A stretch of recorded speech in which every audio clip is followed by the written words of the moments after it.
This is Walker, a game with a very shiny box and some very positive review quotes on the side. A fast and frantic blast that won't disappoint, says CU Amiga.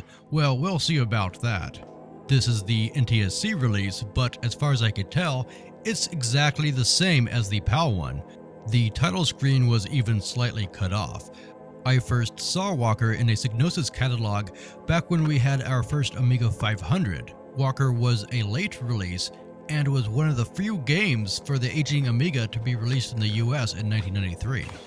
I was close to ordering a copy when our trusty 500's video chip broke, and so I had no choice but to embrace the PC, and for the time being I skipped Walker, but when I saw a copy on eBay a couple decades later, I had to get it.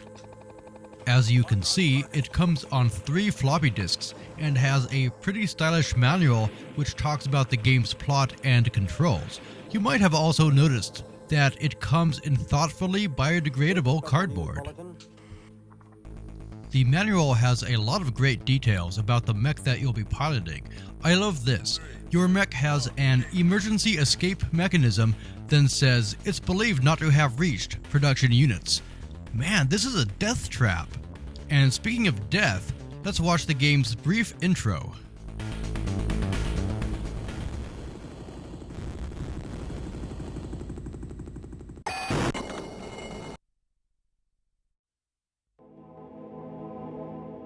And that's the whole intro. That's all it needs. Now hear this. Now hear this. Yeah, that still gives me chills. Okay, so you can play Walker on Easy or Arcade. Easy gives you only 2 levels out of 4. You might have caught that it just said Berlin 1944. Yes, the game starts with a mech versus 40s technology scenario. It has a time travel plot which sees you in a different time period each world. Anyway, here's what's going on. You aim your huge chain gun using the mouse and move left and right using the keys on the keyboard. This is among the first action games built around keyboard plus mouse control.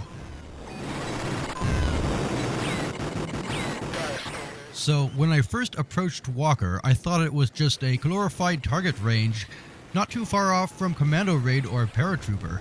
But once I got to the second world, it became apparent that there's much more strategy than it initially appears. The enemies come in all kinds of configurations and behaviors, and so it's important to prioritize your targets. Different enemies have different ranges, some act as enemy spawners or lay mines, and do other things that restrict your Walker's movement. Do you go after the landmines that are pinning you down? Or do you leave them be, figuring that you're safely out of range for the most part? This will depend on what formation the enemy sends after you. Every second of the game, you're analyzing the situation and thinking fast.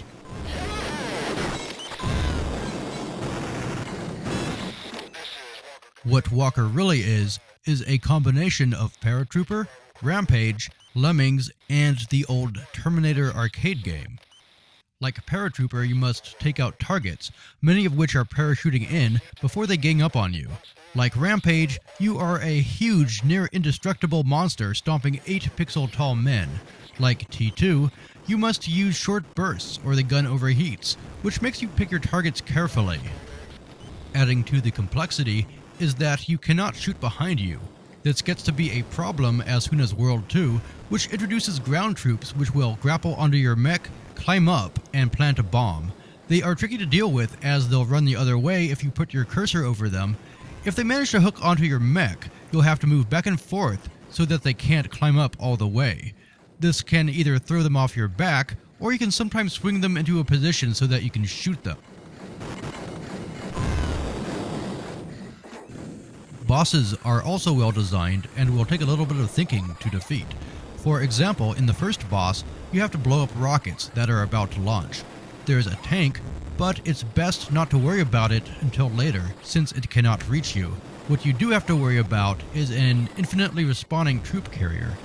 You soon get into a rhythm where you wear down the rightmost rocket, then target the troop carrier as it goes behind the leftmost rocket, and repeat. If you don't wear the rockets down, you'll never stop them as they take off. The second boss has you shooting down gliders so that they have to open the hatch to launch more, which is the only place that it's vulnerable. It's clear that they gave the bosses a good amount of thought.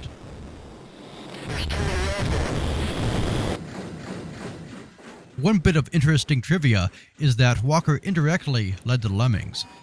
It was during the early development of Walker that DMA Design came up with the idea for the classic puzzler.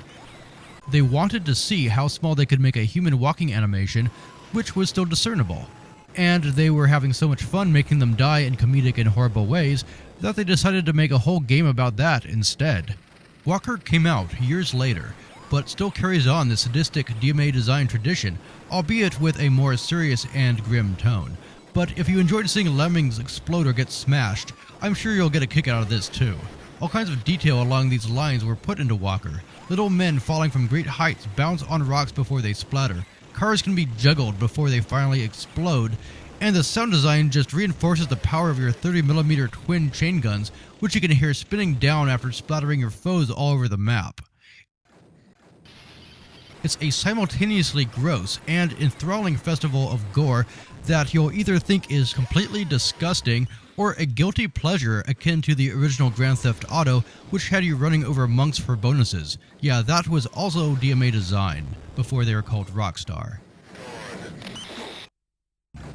Walker's graphics are incredible, considering that the game will run on a 1MB Amiga from 1987, although you'll need 2MB to get the radio chatter. The ground has a 3D effect, similar to Street Fighter II's, and the level of detail on the background buildings are astounding despite them being low color. And this detail is more than a pretty picture. Enemies perch on ledges or emerge from the darkness of a doorway. It all fits the level design. And I love the radio chatter, although some people prefer to turn it off because there are parts where you do have to wait for the radio to finish. But it's really impressive that they managed to fit this much speech into an Amiga game, even though it is clearly as lo-fi as possible. Okay, well, enough about the graphics and sound. What about longevity? Well, each world is broken into 2 levels, and each of these are quite long. In truth, these are too long. While each level introduces plenty of new ideas to keep Walker fresh, the time between them makes the game feel a bit repetitive.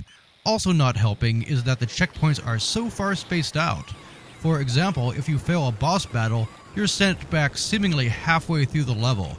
This is a really big deal considering how long the levels are and how difficult the game is. So adding to the repetitiveness is that your mech only has one weapon. Even though you can use the second mouse button to lock onto a target, you can't fire missiles. All the lock-on does is fix your machine guns onto the target. With mechs in other games or anime shows able to do so many different things, you really start thinking about how there could have been other abilities which would have added so many more layers of gameplay strategy to Walker. For example, imagine if you could have sticked drone paws onto one target while then going and taking care of other targets yourself. What about some kind of dodge move besides just walking left and right trying to minimize damage?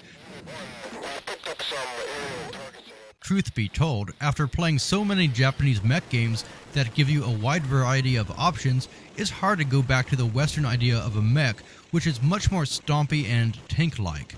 Not that it isn't a thrill to basically pilot Ed 209. So while Walker isn't very deep, and remains something of a missed opportunity when it comes to complexity, it's still great for a cathartic blast every now and then. It's not quite a classic, and it leans on atmosphere more than it should. I think it's worth checking out for all fans of pixel mayhem.